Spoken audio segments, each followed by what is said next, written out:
जगन्नाथ सांग मैंने शुभस्मिता यूट्यूब को आपण मान स्वागत। आशा करुँची आपण मैंने बहुत भलरे थे। वीडियो तो देखिए आपण मैंने अल्प बहुत जानी सारे आज रेसिपी कौन अच्छी।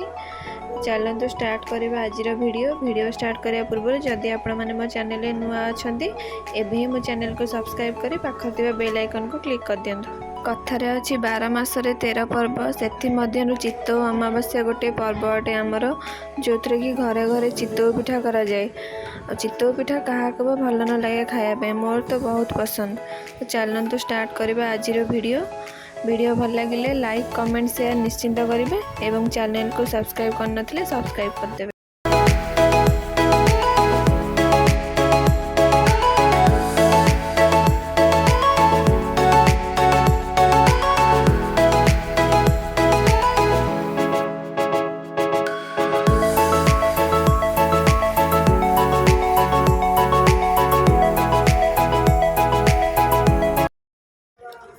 चित्तौ पिठा मात्र दुईटा जिनस हो पार जोटा कि अरुआ चाउल और नड़िया। प्रथमे आपण 2 कप अरुआ चाउल को लेकिन पानी रे भिजई देबे। चाउल भल भाव भिजीगला गोटे नड़िया को लेकिन कोरेबे।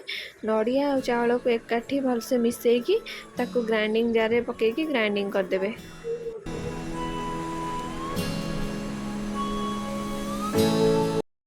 ग्राइंडिंग कर सारा पर ताकू गोटे जगह को काढ़ी से आवश्यक अनुसार लुण पकईकी भल भाव गोलई देबे।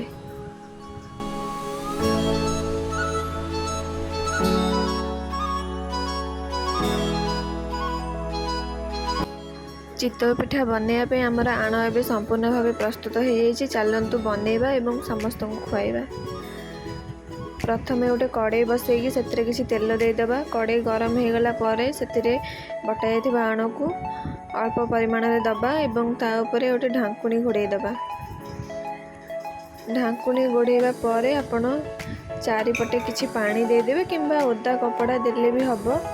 पिठाटा सिझिबा पाई पानी एवं ओदा कपड़ा दिया जाए। किछि समय पर ढांकुणी काढ़ी पिठा को बाहर करदबा एवं सही प्रोसेस रे सबुतिक आण को पिठा बनै नबा। देखंतु हमर रेडी हो गला एबे चित्तौ पिठा।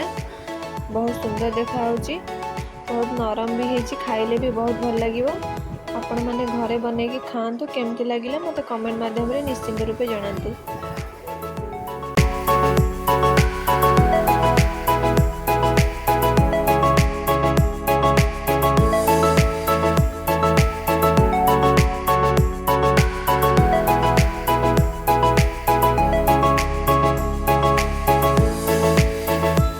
आज वीडियो तो आपण मानक निहाती पसंद आसीबो। वीडियो पसंद आसले लाइक करेंगे कमेंट करेंगे।